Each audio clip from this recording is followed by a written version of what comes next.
السلام علیکم، welcome back to another part friends. جیسا کہ آپ نے دیکھا ہی ہوگا پچھلے پارٹ میں کہ ہم دربار فریدیہ پہ تھے، اور میں نے آپ کو اس ولاگ کے اینڈ میں یہی کہا تھا کہ اب ہم نیچے کی زیارت یعنی کہ دربار اسراریہ پر جانے والے ہیں۔ تو ابھی ہم اس کے باہر آ چکے ہیں۔ میں اس کے باہر کے منظر کچھ آپ کو دکھا دیتا ہوں۔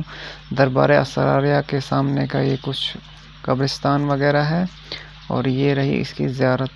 ابھی ہم اندر جائیں گے تو میں آپ کو بتا دوں کہ یہ جو زیارت ہے یہ کشتواڑ کے اندر آتی ہے، ڈسٹرکٹ کشتواڑ جو کہ جموں کشمیر اندر آتا ہے۔ تو بات کریں دربار اسراریہ کی، یہ زیارت جو ہے، ابھی پہلے کا بلاگ اگر آپ نے دیکھا ہوگا تو اس میں نے کافی چیزیں ایکسپلین کی تھی، جیسے کہ حضرت شاہ فرید الدین بغدادی رحمۃ اللہ علیہ جو کہ کشتواڑ کے اندر آئے تھے بغداد سے۔ تو وہ اگر کسی نے نہیں دیکھا ہے تو وہ آپ جا کے دیکھ لیں، اس میں آپ کو بہت کچھ جانکاری ملے گی۔ ان کی فل ڈاکومنٹری اس میں نے ایکسپلین کری ہوئی ہے۔ تو ابھی ہم یہاں پر آئے ہوئے ہیں حضرت شاہ اسرار الدین جو کہ حضرت شاہ فرید الدین بغدادی رحمۃ اللہ علیہ کے فرزند ہیں، تو ان کا جو یہاں پر مزار ہے اس پہ ہم آتے ہیں۔ آپ دیکھ سکتے ہیں یہاں کا سارا نظارہ۔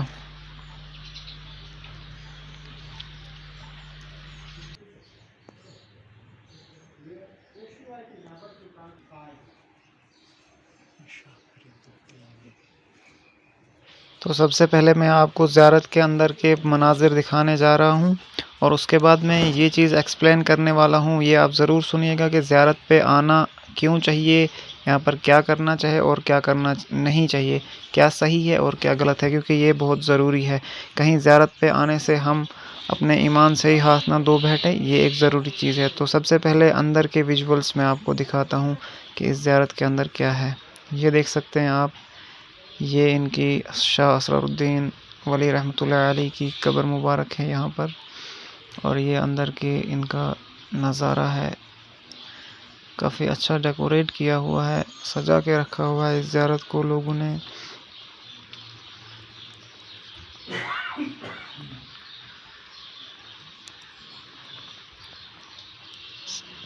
تو میں آپ کو یہاں کا سارا ہی ویو دکھا رہا ہوں، ابھی دیکھ رہے ہوں گے آپ۔ اور مجھے یہ ضروری لگتا ہے کہ ہم سب کو یہ پتہ ہونا چاہیے کہ اگر ہم کسی بھی مزار پر جاتے ہیں تو ہمارے دل میں کیا ہونا چاہیے، ہماری نیت کیا ہونی چاہیے۔ تو علماؤں سے میں نے سنا ہے، ہم جو علماء کو فالو کرتے ہیں تو ہمیں یہی ملتا ہے کہ حضرت محمد صلی اللہ علیہ وسلم نے ایک دفعہ ایک حدیث شریف ہے یہ کہ فرمایا تھا کہ میرے جو ہے روضہ اقدس کو یہ عیدگاہ نہ بنائیے گا، کہ عیدگاہ کا یہی مفہوم نکلتا ہے کہ زیادہ جھمیلے یہاں پہ نہیں لگانے ہوتے ہیں، زیادہ لوگ اکٹھے ہو جائیں، تو اس سے منع کیا ہے حضرت محمد صلی اللہ علیہ وسلم نے۔ تو اسی حدیث کو لے کر اگر ہم چلیں تو یہ ہمیں ملتا ہے یہاں سے علماؤں سے سننے کو کہ کہیں بھی مزاروں پہ جو ہے آپ کو ہجوم لے کے یا بہت زیادہ لوگوں کی تعداد وہاں پر اکٹھی نہیں کرنی چاہیے۔ اگر ہم جائیں بھی مزار پہ تو ہمیں صرف یہ دل کے اندر ارادہ ہونا چاہیے کہ ہمیں ان کو دیکھ کے اپنی موت یاد آ جائے، تاکہ ہم عبرت حاصل کریں کہ کل کو ہمیں بھی مرنا ہے اور اللہ رب ال کے آگے ہمیں جواب دہی دینی ہے۔ تو یہی ہمارے دل میں ہونا چاہیے۔ حالانکہ یہاں پر کچھ ایسے نکتے ملتے ہیں، یہ ان کا شجرہ نسب آپ یہاں دیکھ سکتے ہیں کہ کس فیملی سے بلونگ کرتے تھے، یہ آپ پڑھ سکتے ہیں۔ تو میں بات کر رہا تھا کہ ہمیں کیا کرنا چاہیے اور ہمیں کون سے پوائنٹس یہاں ملتے ہیں جو غلط ہیں۔ جیسے کہ لوگ آتے ہیں ان زیارتوں پہ منتیں مانگتے ہیں، اور کچھ لوگ ایسے بھی ہیں جو یہ جو زیارت کے اندر ولی اللہ ہوتے ہیں ان سے مانگتے ہیں۔ ہمارا ایسا بالکل بھی عقیدہ نہیں ہے۔ ہم اگر زیارت پر آتے ہیں تو صرف اس کے لیے آتے ہیں کیونکہ ہمیں ان کے ساتھ عقیدت و محبت ہے۔ وہ کیوں ہے؟ وہ اس لیے ہے کیونکہ یہ جو ہیں اس خطۂ چناب کے اندر ان کے والد محترم یعنی کہ حضرت شاہ فرید الدین رحمۃ اللہ علیہ جو آئے تھے، اسلام کی تعلیم دے رہے تھے، یہاں پر کوئی بھی مسلمان نہیں تھا، اس سے تو آپ سبھی باخبر ہوں گے۔ تو ان کے ذریعے سے یہاں پر اسلام پھیلا ہے، تو اس لیے ہمیں ان کے ساتھ کافی عقیدت و محبت ہے۔ ہم یہاں پر آئے ہیں تو اگر ہم یہاں پر دعا مانگتے بھی ہیں تو صرف اللہ سے مانگتے ہیں، اللہ ہی سے ہر مدد طلب کرتے ہیں، اور اگر ہم ان کا ریفرنس دیں بھی، ان کے صدقے سے مانگے بھی، تو اس میں کوئی مذائقہ نہیں، کیونکہ علماء سے ہم نے اسی طرح سے سنا ہوا ہے، تو وہی میں آپ تک پہنچاتا ہوں۔ لیکن اگر ہم اللہ کو چھوڑ کے کسی غیر اللہ سے مانگے تو وہ شرک آتا ہے، اور شرک کا گناہ اتنا عظیم گناہ ہے کہ ہم اپنے ایمان سے ہی ہاتھ دھو بیٹھتے ہیں۔ اب اگر کچھ لوگوں کا یہ عقیدہ ہے تو وہ بالکل باطل اور غلط عقیدہ ہے، جو کہ آپ کو اسلام سے ہی خارج کرتا ہے۔ صرف ایک اللہ سے ہم مانگ سکتے ہیں، اللہ کے سوا ہم کسی سے کوئی مدد، کوئی مراد نہیں مانگ سکتے ہیں۔ اللہ ہی مدد کرنے والا ہے۔ اللہ کے بعد مقام حضرت محمد رسول اللہ صلی اللہ علیہ وسلم کا ہے، حالانکہ ہم ان سے بھی نہیں مانگ سکتے ہیں۔ اور یہاں پر جو کچھ اور مدفون ہیں، آپ ان کی بھی دیکھ سکتے ہیں، ان کے نام وغیرہ آپ پڑھ سکتے ہیں۔ ان کی قبر مبارک بھی یہیں پر ہے، جو ان کے حوارین تھے اس زمانے کے۔ تو میں بات کر رہا تھا کہ ہمیں اللہ ہی سے مانگنا ہے، باقی کسی سے نہیں مانگنا ہے۔ کچھ لوگ یہاں آ کر چڑھاوے چڑھاتے ہیں یا پھر دھاگے باندھتے ہیں یا کچھ بھی، یہ سارا غلط اور باطل عقیدہ ہے۔ یہ مسلمانوں کا بالکل بھی طریقہ نہیں ہے۔ اگر کوئی مسلمان اپنے آپ کو کہتا ہے تو وہ اللہ کے سوا کسی اور سے مدد نہیں مانگے گا، صرف اور صرف اللہ ہی سے مانگے گا۔ تو اس بات کا خاص خیال آپ رکھیں۔ زیارتوں پہ آئیں تو بس اس عقیدت و محبت سے آئیں کہ یہ اللہ کے پیارے بندے تھے، کہیں اللہ ان کی طرف دیکھ کر ہماری بھی بخشش کر دے، ہمیں بھی نجات دے دے، کیونکہ یہ اللہ کے پیارے بندے ہیں، تو ان کے صدقے سے کہیں ہمیں بھی اللہ تبارک تعالیٰ بخش دے۔ تو باقی ہر ایک مراد ہماری اللہ ہی پورا کرنے والا ہے، اس کے سوا کوئی بھی مراد پورا کرنے والا نہیں ہے۔ تو آپ ویژولز دیکھ رہے تھے، اس کے اندر کے مناظر میں نے آپ کو دکھائے، ابھی میں باہر آ چکا ہوں، آپ یہاں پہ بھی دیکھ سکتے ہیں۔ تو بات کریں ہم ان کے حضرت شاہ اسرار الدین ولی رحمۃ اللہ علیہ کی کچھ کرامات ہیں، تو ان کی ایک مشہور کرامات یہ تھی کہ ایک میدان یہاں پر ہے جہاں ہم جانے والے ہیں، آپ دیکھیے گا وہ میدان۔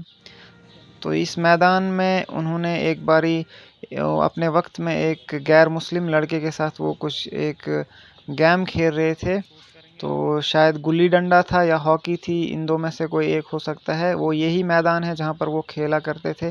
تو پہلے دن جب انہوں نے کھیل ختم کرا تو اس کھیل کے اختتام پر کچھ بازیاں اس لڑکے پر رہ گئی تھی جو کہ غیر مسلم تھا، اور پھر جب انہوں نے اس سے کہا تھا کہ آپ دوسرے دن آ جانا پھر کھیلنے، تو ہم اس اپنے جو ہے کھیل کو آگے کنٹینیو کریں گے۔ تو پھر جب وہ دوسرے دن یہاں پر کھیلنے کے لیے آگے، حضرت شاہ اسرار الدین رحمۃ اللہ علیہ اس لڑکے کا انتظار کر رہے تھے، تو کچھ ہی وقت کے بعد جو ہے لوگ ایک لاش لے کر اس میدان سے جا رہے تھے۔ تو انہوں نے پوچھا کہ یہ کون ہے؟ تو جب بولا کہ یہ وہی فلانی لڑکا ہے، تو انہوں نے کہا کہ اس کو نیچے ڈالو، کیونکہ اس نے میرے ساتھ جو ہے ابھی کھیلنا ہے، باقی ہے اس کے اوپر میری بازیاں۔ تو پھر انہوں نے اللہ کے حکم سے بولا اس لڑکے کو کہ اللہ کے حکم سے کھڑے ہو جاؤ، تو وہ لڑکا جو ہے کھڑا ہو گیا، اور پھر باقی جو ان پہ وہ ادھورا کھیل تھا وہ انہوں نے پورا کیا۔ اور کچھ روایتوں میں ایسا کچھ ایسے قصے سنے گئے ہیں کہ وہ کافی دیر تک لڑکا پھر جیا، اور کچھ لوگوں کا ایسا کہنا ہے کہ پھر اس کے بعد اس کی وہیں پہ موت ہو گئی تھی۔ تو وہ ایک اللہ کا دکھانا تھا، ایک کرامات تھی، اللہ ہی نے اپنی کرامات دکھائی ان کے ذریعے۔ وہاں پر جتنے بھی غیر مسلم تھے انہوں نے اسلام قبول کر لیا ان کی وہ کرامات دیکھ کر۔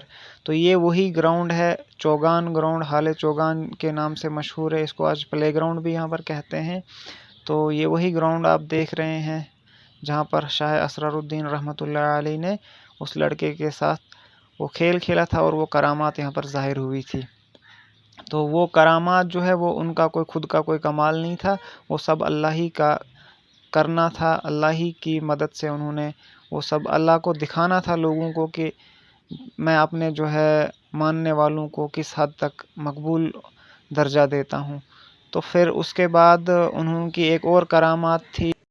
تو دربار اسراریہ کی ہم بات کریں، وہ اس گراؤنڈ کے بالکل سامنے دیکھ سکتے ہیں آپ، اس کے بالکل بیک سائڈ میں بھی کہہ سکتے ہیں ہم، کیونکہ روڈ جو ہے وہ میری یہاں بیک سائڈ میں ہے اور میرے فرنٹ میں زیارت آپ دیکھ سکتے ہو۔ اس پلے گراؤنڈ کو میں آپ کو اچھی طرح وزٹ کرواتا ہوں، کافی بڑا گراؤنڈ ہے، دیکھ لیجئے گا آپ، اور کافی خوبصورت ہے۔ یہاں پر گیمز وغیرہ لڑکے کھیلتے ہیں، اور ساتھ میں کچھ جانور بھی ہیں، گھوڑے ہیں، باقی گائے ہیں۔ اوہ کتنا بڑا گراؤنڈ ہے، اس کے اینڈ پر ہمیں پہنچنے میں مجھے لگتا ہے 20-25 منٹ لگ جائیں گے۔ تو ایک اور کرامات ان کی جو تھی وہ تھی یہ کہ انہوں نے ایک دیوار پر بیٹھے ہوئے تھے، اس دیوار کو اللہ کے حکم سے چلایا تھا، تو وہ دیوار بھی ہم آپ کو وزٹ کروائیں گے. تو چلتے ہیں اسی کی طرف. یہ وہ دیوار یہ آپ دیکھ سکتے ہیں، یہ وہ اس ٹائم کی دیوار ہے. 450 سال پرانی، تقریباً 450 سال پرانی یہ دیوار. تو اسی پہ شاہ اسرار الدین رحمۃ اللہ علیہ ولی کامل بیٹھے ہوئے تھے. اچھا، اس پہ چڑھ کے تھے. تو یہ وہ دیوار شیر سوار تھا، اس کے منہ میں شیر کے منہ میں جو تھی سانپ کی لگام تھی اس میں. جی جی تو وہ چڑھ رہے تھے یہاں سے. انہوں نے بولا تو جاندار پہ چڑھ رہا ہے، جی ہم آپ کو بے جان پہ دکھائیں گے. پھر انہوں نے یہ 7 قدم ایسے ہے، 7 قدم ایسے ہے، یعنی کہ 14 قدم ہے. یہ اللہ کے چل حکم پڑی سے. پورے یہاں شہر میں گھوم کے پھر یہاں پہ کھڑی ہو گئی. اچھا، پورے شہر میں گھومے. پورے شہر میں. تو اسی وقت انہوں نے اسلام قبول کیا. پھر وہ جو آئے تھے ان جی کے مقابلے. پھر رات کو یہاں رہے. اچھا، یہاں اور ہی رہے. شیر اور گائے کو دونوں کو بیچ میں رکھا. تو کہنے لگے نہیں جی یہ شیر اس گائے کو کھا لے گا. جی. تو صبح جب وہ اٹھے تو گائے کے منہ میں وہ شیر تھا. اچھا، اسی کرامات. تو آپ دیکھ سکتے ہیں یہ 450 سال تقریباً پرانی دیوار ہے، جس کو انہوں نے پروٹیکشن کے لیے باہر سے جالی وغیرہ لگائی ہوئی ہے. تو یہ وہی دیوار ہے جو شاہ اسرار الدین رحمۃ اللہ علیہ اس پر چڑھے ہوئے تھے. تو کوئی آدمی جو ہے، جیسے کہ انہوں نے ابھی کہا یہاں پر طارق صاحب نے، کہ وہ کہیں سے آئے ہوئے تھے تو وہ شیر پر سوار تھے. لیکن پھر جب شاہ اسرار الدین رحمۃ اللہ علیہ نے ان کو دیکھا تو انہوں نے اللہ کے حکم سے اس دیوار کو بولا کہ چلیے. تو یہ دیوار پورے شہر میں گھوم کے آئی. تو وہ جو تھے شیر پر سوار، تو وہ بھی ان کے مرید ہو گئے، انہوں نے بھی اسلام قبول کر لیا. جب ایسی کرامات ظاہر ہونے لگی تو ان کے والد جو کہ حضرت شاہ فرید الدین رحمۃ اللہ علیہ تھے، ان کو اس بات کا خوف ہو گیا کہ کہیں اللہ کو چھوڑ کر لوگ ان کے ہی مرید ایسے نہ ہو جائیں کہ وہ اللہ کو بھول جائیں. تو پھر اللہ کے حکم سے ان کو کہا کہ آپ یہ پانی پی لیجئے. ایک پیالے میں پانی دیا. تو جب انہوں نے وہ پانی پیا تو اس کے بعد اللہ تبارک تعالیٰ نے ان کی جو روح قبض کروا دی. اچھا، جہاں سے انہوں نے حضرت شاہ فرید الدین بغدادی رحمۃ اللہ علیہ نے پانی نکالا تھا. اچھا، اس پہاڑ ہاں سے. اس پہاڑ سے. تو یہ پورا جو ہے کشتواڑ جو ہے وہی پانی پیتے تھے آج تک. جی، وہ آج بھی پانی ہے. ہاں، ٹھیک. وہ آج بھی وہاں سے وہ پانی چلتا ہے. اوپر والے پہاڑ ہے. ہاں، یہ پیچھے والا پہاڑ ہے، تو پیچھے ہے نا، یہ اس کو ناگن شیر بولتے ہیں. آج بھی وہی پانی آ رہا ہے. ہاں، یہ آج بھی یہاں آتا کی ہے. جامع مسجد ہے. جی یہاں بڑی جامع مسجد. جی جامع مسجد یہی ہے ہماری مرکزی. تو یہ جو یہاں پہ ہے ایک اور، یہ بازار کی مسجد ہے. اچھا اچھا، جی مسجد ہے یہاں یہ پر. ہماری ہے یہ. تو ناظرین، آپ نے دیکھا یہاں پر، یہ ابھی ہم دربار فریدیہ کے سامنے ہیں. دربار اسراریہ آپ نے ابھی تک دیکھا ہوگا. تو یہاں کشتواڑ کا جو خوبصورت شہر آپ دیکھ سکتے ہیں. تو بات کریں اگر ان زیارتوں کی، تو اللہ تبارک تعالیٰ کے ولی تھے، اللہ تبارک تعالیٰ کے نیک بندے تھے. ان کے مزار پر آئیے گا، اللہ سے دعا مانگیے گا، ان کے لیے بھی اپنے لیے بھی. اور کہیں ایسا نہ ہو کہ آپ اپنے ایمان کو ہی کھو بیٹھے. اگر آپ اللہ کے سوا کسی غیر اللہ سے مدد مانگتے ہیں تو سمجھو آپ نے اپنا ایمان ہی کھو دیا، آپ اس دائرہ اسلام سے باہر ہو گئے. تو اس چیز کا ضرور خیال رکھیں کہ جب بھی آپ کہیں ایسی جگہوں پر جائیں تو صرف اللہ سے مانگیں. ان کے توسل سے مانگ سکتے ہیں، اس میں کوئی مذائقہ نہیں. لیکن اگر سیدھا آپ کسی ولی سے اپنی مراد مانگتے ہیں، یا کسی بھی اولیاء سے، یا کسی بھی نبی سے، چاہے آپ کیوں نہ مانگے، وہ بالکل آپ غیروں کا طریقہ اختیار کریں گے سمجھو. اور وہیں سے آپ اسلام سے خارج ہو جائیں گے. یعنی کہ اسلام سے آپ کا کوئی لینا دینا نہیں اگر آپ نے اللہ کے سوا کسی اور کو مدد کے لیے پکارا. تو ابھی ہم یہاں سے نکلتے ہیں. شہر یہاں کی گلیاں آپ دیکھ سکتے ہیں کشتواڑ کی. تو ابھی ہم بس سٹینڈ کی طرف نکلیں گے اور پھر وہاں سے ہمارا سفر شروع ہوگا. تو آئی تھنک یہ ویڈیو آپ کے لیے کافی انفارمیٹیو رہا ہوگا. کافی زیادہ چیزیں میں نے اس میں ایکسپلین کری. تو ویڈیو اگر پسند آیا ہو اپنے دوستوں کے ساتھ شیئر ضرور کریں، فیملی کے ساتھ شیئر کریں. اور حق بات میں نے آپ تک پہنچائی ہے. اللہ تبارک تعالیٰ ہمیں حق پر چلنے کی توفیق عطا فرمائے. تو اگر آپ چینل پہ نئے ہیں یا ابھی تک اپنے چینل کو سبسکرائب نہیں کیا تو چینل کو ضرور سبسکرائب کریں. ملتے ہیں پھر کسی اگلے ویڈیو میں، تب تک کے لیے مجھے دیجیے اجازت اور اپنا خیال رکھیے. اللہ حافظ. Tata, bye bye.